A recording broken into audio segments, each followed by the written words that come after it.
one of the best fighters in the UFC. We've been wondering what's up with her. She was in Anaheim over the weekend. She was in attendance at UFC 214. She is Cris Zingano. She joins us on the phone right now. Kat, how are you? I'm good. How's it going, Ariel? Everything's great. I appreciate you stopping by. How was Anaheim? It was awesome. It was a good weekend. A lot of cool people there. A lot of very interesting fights. It was a good experience to get back to, for sure. When was the last time prior to this that you attended a fight? I want to say maybe it was mine. Maybe last year. Oh wow! At UFC 200. Yeah, it's been a minute. Yeah, and that's why I asked, because you're not usually one to kind of just show up to the fights. You have a lot going on, I know, at home. Why did you go to this one? There's some things I've been working on, with my health. It's something I've just kind of been consistently doing right now. And those things are awesome. My body's responding. And I think within that, they're looking at the women's 145 division and, had questions for me and wanted me around, wanted me to see it and kind of be involved, because that's definitely something I'm petitioning for. I want to go up in weight. I also want to stay active in the 135 division when the time is right, because I know 145 isn't extremely established yet. So did you say to the UFC that you wanted to be there, or did they reach out to you? They reached out to me. So I had a couple of the UFC people come down to San Diego to kind of see what I was doing, because it's kind of like I said before, if this kind of thing is if it's working, it's going to help a lot of people, and it is. And so I wanted to expose them to it, and they were really happy about it. And then within that, I just kind of we rode up, all of us together, and then it was a good time for me to get back in and go to these fights. So it was I guess their idea, but I definitely obliged easily. Are you willing to tell us what you're working on, what you're doing, what's up with you? It's something that I'll talk about when it's over, when it's come through and when it's good. I've been working on the same thing for quite a while, trying a lot of different things. And this is really it's not something that I feel like I get to go out and jinx by saying that it's all great. Okay. I mean? And I want to see the results, and I want to do whatever before I start, chirping about it. So, I mean, it's coming, and again, it's something that takes patience on mine and everybody else's part. And, at the end of the day, I'm the one that has to walk away from this career feeling, with my achievements, with my decisions, with all this and that. And, I'm very conscious of that. And that's something that I'm taking very seriously, because I will be the champion. I will be everybody's champion. And I know it's a big responsibility, and I want to do it right. Is there a chance, if maybe this doesn't go the way you want it to go, that you don't ever come back? I'm just looking for optimal. I mean, especially yes and no. I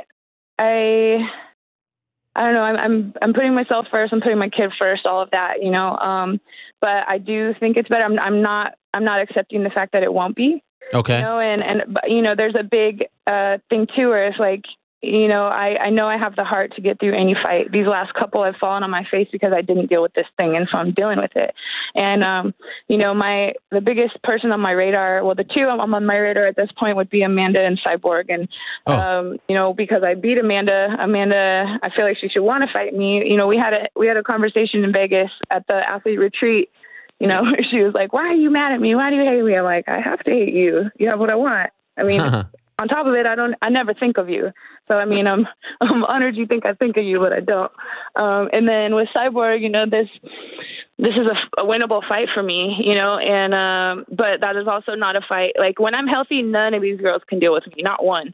And so that's what I'm looking for. And I know going into a fight with Cyborg, you need to be as on point as possible. Like, she's got her advantages that, whatever, they're arguably fair or unfair. And I just know if I'm at my 100%, I mean, she probably can't even touch me. And those are things that are in consideration when trying to achieve that goal. So, and this weekend, I feel like I got to learn a lot watching this fight with Tanya, seeing Tanya control the pace and see the fact, I mean, Cyborg had a handful with that girl that I actually really didn't even expect. Me and Tanya used to have to wrestle each other in college, and I know she's strong and she's tough, but I didn't necessarily see it transfer over to MMA. as I had seen it in wrestling. But I mean, obviously she pulls it together. She's a champion at 135 and Invicta. And then I felt like she did a pretty good job against Cyborg. I mean, at least she's tough, you know, at the very least. And I mean, those things I watched in that fight, I was just like, man, I have something for that. I have an answer for that. I have, you know, for everything that didn't work on Tanya, you know. And I don't know, I liked watching that fight. It opened up my eyes on some things, and it just made me even more excited to get in there against that girl. I feel the matchup is one of the century, and I have what it takes to, you know, take Cyborg down if anyone does, you know. So this is fascinating insight. When you're watching Cyborg, like, what are the holes that you are seeing? Could you tell us what you're seeing that is giving you this confidence?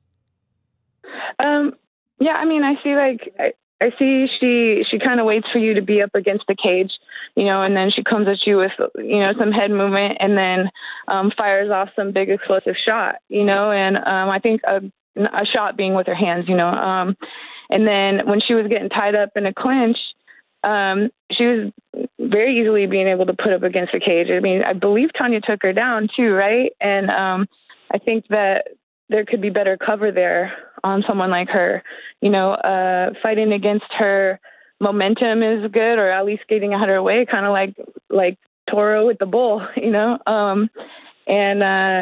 Yeah, I mean, there was parts that I felt like she was getting real tired. And I mean, had it not been for the break, the 1 minute in between rounds, I felt like, you know, she was getting a little exhausted. And those are things that, like, I love to see and read.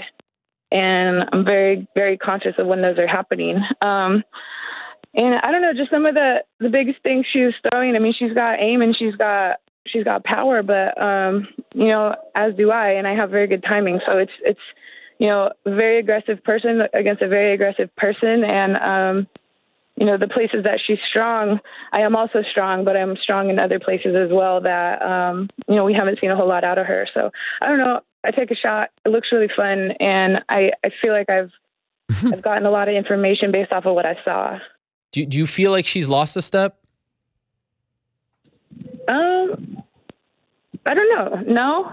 I mean, the thing is, I feel like as fighters, we don't lose a step. I mean, some fights we implement some things rather than others, you know? And I mean, it's like riding a bike. You don't really lose it, but if you don't use it, yeah, it's not nearly as sharp. But I mean, Tanya it was a weird fight for her. Cyborg's usually so aggressive and just powerhouse running through things, and Tanya controlled the pace. I didn't realize that was an option, you know, for someone to control the pace. I'm like, oh, wait, so you'll conform to what I want to do. Sweet. All right. Good to know.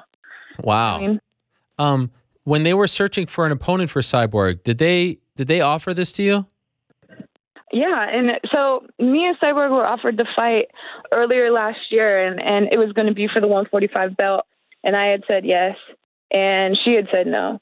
So then, you know, they offered me Holly, and I said yes. And then all of a sudden, Holly and Jermaine were on the internet as they were going forward. I was like, oh, good. Okay. You know, nice for them to tell me, you know. And then, you know, I sat back for that. I was like, all right, maybe it's not supposed to happen. I'm going to continue with the stuff that I'm working on. And then I actually talked to them this weekend. I was like, yeah, what was up with that? What did you guys do? They're like, oh, we would never. I'm like, oh, we would never.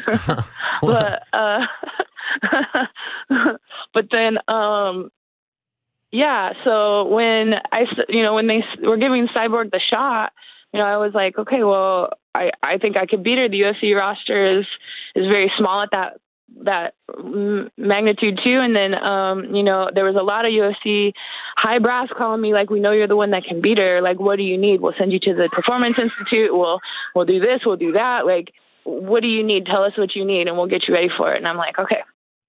So then we started getting towards these things. I went to a doctor and I got checked out, and they're like, this kind of thing, I think, could be the only part of the Achilles heel for you. You know, why don't you take a little bit more time, get this fixed? It shouldn't be that much longer, especially with the technology that we have at this point. And let's just get you right.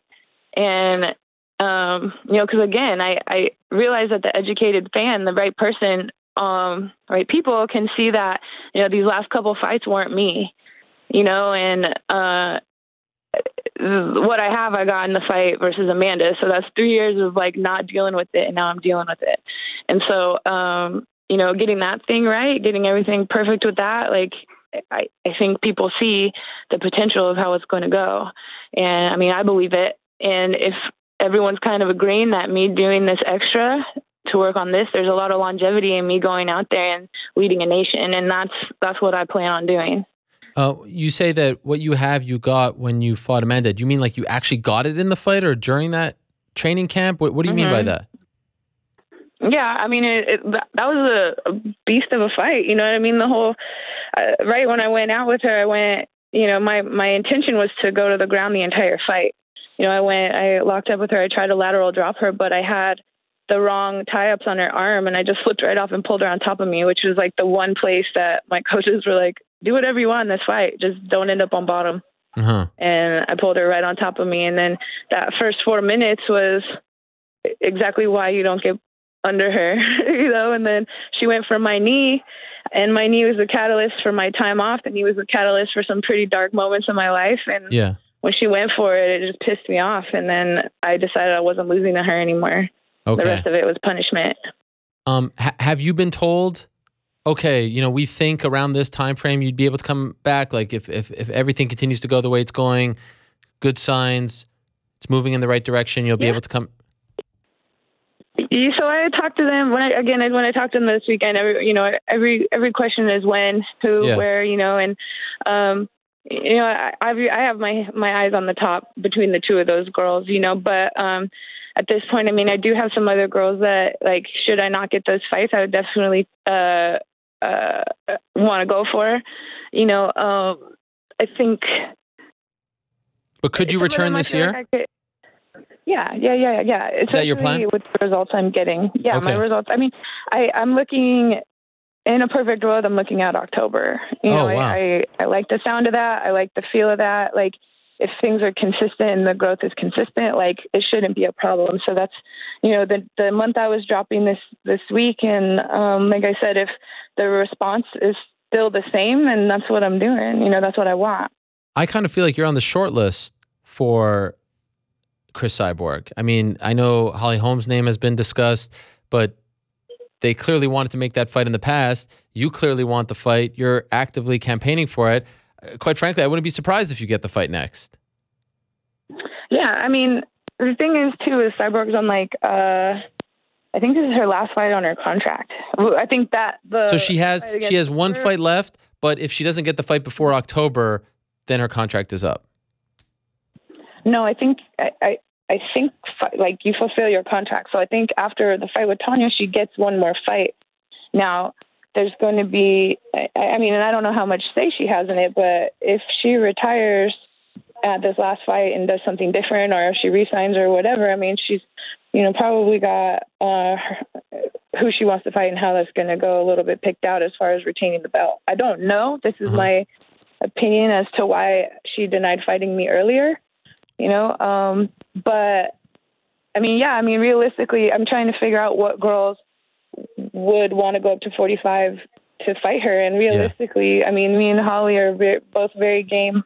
Jermaine, she was big, right? But she's down to 35 again. I mean, I don't know. I fought at 125. I fought at 135. I fought at 145. Like, to me, I just kind of want to see how I do against everyone, and I want to do the best at going against everyone. And I think a lot of the girls are just happy to participate, and I don't know what people say or think or whatever when it's time to consider going up to 45 and fight Cyborg. I realize that's a very serious change because she's not clearly not an easy fight, and clearly, like, I mean, that's going to be rough, right? No one's walking out of that just like everyone's getting injured on that day, you know what I mean? But it's a big consideration, and I'm not sure that the UFC is changing people's contracts to have you go up to 145, or if they're being lenient on letting you have both. With me, I mean, one of my stipulations is I want to bounce between the two until 145 is established, because the talent, like, I would want to see more talent at 145. There is a good amount of talent, but I would want to see more. I would want to see the division, like, actually built and established and being like solid. And I don't know if they have a plan for that or not. Were you surprised that Jermaine just essentially said, I'd rather get stripped as opposed to fight Cris Cyborg? Yes and no. I mean, I get her point. I get why it's rough. It's a rough decision. I mean, especially when, Jermaine's been through some wars. I don't think people understand that that girl beat the hell out of a man in a fight, like a real fight. She has been doing kickboxing forever. I'll admit that when I first started fighting, I mean, she was already an OG going, and I was like, that girl will be a handful. You know, if I have to go against that girl, it's going to be it's going to be a war. Sorry. And, no problem. So, you know, to see everybody be like so blatantly disrespectful of like an OG, like a girl that helped establish this, a girl that went through the wars and the fights and the proving and the earning and the whatever, for everyone to just be like, no, you know, she is nothing. She sucks. She's a quitter. She's a coward. Like that sucks to see. That sucks to hear, you know, but I mean, I understand her point to an extent, but I mean, because we're different on that level, like I said, I want to fight everyone and see what happens. But I do think she's protecting herself, because there are some ways that Cyborg got to the place she is that not all of us did, you know, and that can make you insecure. You know, it can make you wonder, how are you going to walk out of this? Are you going to be the same? How's your health? Like, she got to do these things. Yes, she's not taking the hormones anymore, but like there's some of that stuff you get to keep forever, you know? And clearly, I wonder, like, not trying to knock her, but like, would she look like that had she not done the supplementation she's done throughout her life, through puberty? You know what I mean? And those kinds of things, it's not an advantage now. I mean, this fight, I actually thought she looks a little bit more normal, a little bit, not softer, but I mean, she didn't look as monstrous and scary as like she has before, with her bulging muscles and her cutness and her aggression. Like, she actually looked, you know, relatively normal to me. And those kinds of things are hard to make a decision on, you know, especially Jermaine. She's been through so much. Like, is that the fight you get maimed on and then you never fight again, all because Cyborg's done things that she hasn't done to get to the same place, you know? Do you think she's still doing things? I have no idea. I mean, like, if you saw to test her like they test me, yeah, you know, I swear they're making little alpha cat babies somewhere, like cloning me in a little petri dish, because they test me all of the time, and I don't know if they're testing her as much as they're testing me. I don't know. Like, I don't know, but if they're staying on top of it, I feel like it would probably be hard for her to do that. But again, I don't know. I don't understand the system. Would it be fair to say, perfect world, you get her in October, November? That's what you want? Yeah, I mean, that would be great. And like I said, especially after seeing Saturday night, and it's just like, man, I know how to solve all these problems. I know how to deal with that hand, that situation, you know, the ups, the down, the ground, like all of it. It was all stuff that I see, I study, I reason with. It's been around forever, and that's part of this treatment that I'm doing, is like, I feel good, and I don't know that I would have seen those things had I not been feeling better. So I don't know. I like it. Yeah, I would take it for sure. By the way, you have been very vocal over the last few months. I really like the Kat Zingano that has come out of her shell lately, and talking more to the media and saying what's on your mind. And about the retreat, you were very vocal. Did you receive any brushback from that? Anything bad or good come from, you know, how you spoke your mind? I think a lot of the fighters agreed with where you were coming from, but I was just curious what the aftermath was like.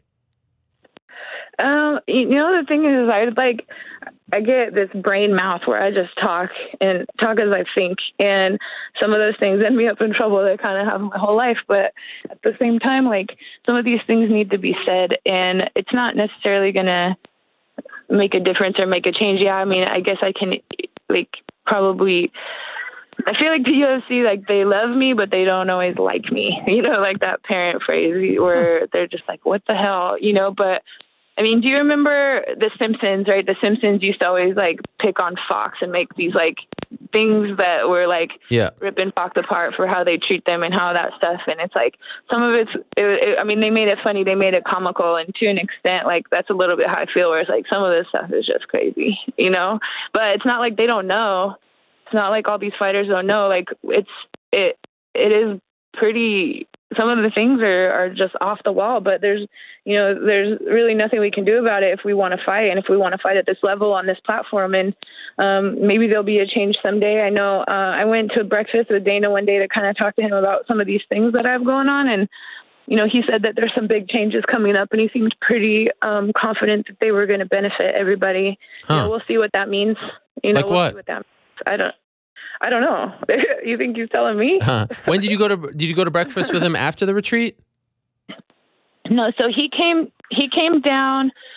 He's got that show, Find a Fighter, Fighting. Oh yeah, looking for a fight. There you go.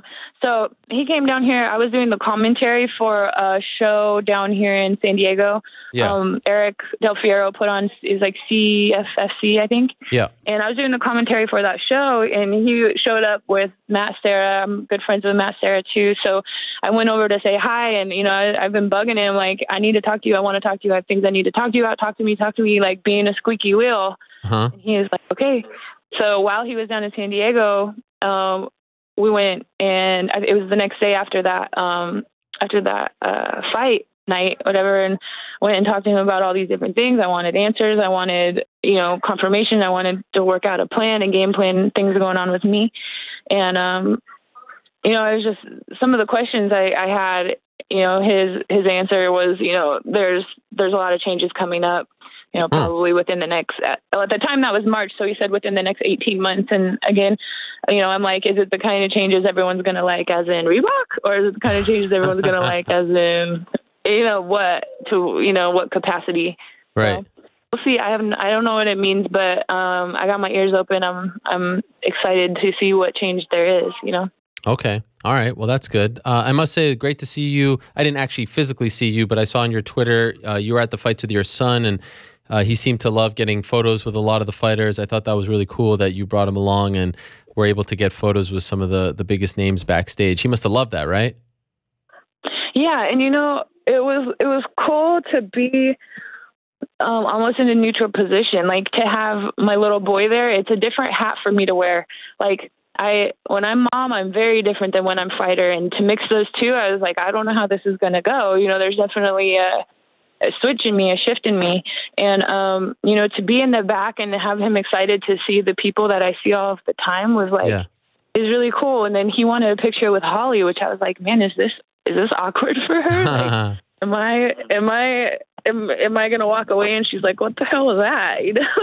But, he's like, Mom, it's Holly, can I get a picture with her? And I was like, sure, baby, and we went over and we got one. And I mean, she was more than happy to do it. And I thought it was cool to put everybody to put their fists down and just like be nice to my kid. The only person he didn't get a picture with was John Jones, but he was tied up in interview after interview. He saw Cormier walk by crying, and he was very empathetic. And he was like, man, Mom, I feel sad for him. And, because my son's wrestled, he's done jiu-jitsu and stuff. He's lost. He knows what it takes to get in there, and to lose, it hurts, and then have people rip on you and make fun of you for it. Like, this kind of stuff sucks. And it's a silver lining because I get to show him like how not to be, and how people can get, but you got to have tough skin. And I don't know. But then, he wanted he wanted a picture with Dana White, but then he didn't. He's like, I can go without that. That's hilarious.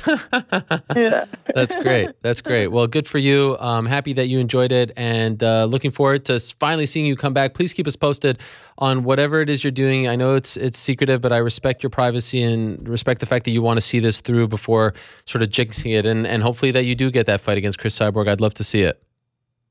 Awesome. Yeah. Thank you. Appreciate Thank you, it. I'll Kat. let you know. Yes, please keep us posted. Talk to you soon. All right. Have a good day, Ariel. Same to you. There she is, Kat Zingano. Always great to catch up with her. And you don't hear often someone actively campaigning for a fight against Cris Cyborg. We'll see what happens there. See if Cyborg resigns and what they do with her. Not that many options, especially with Megan Anderson being out. and still dealing with her personal issues. So let's see what happens with the 145-pound division. It ain't going anywhere, especially with Cyborg around, unless she leaves. But I would be shocked if they let her go. Very marketable, popular, very popular in the Southern California region. So let's see what happens.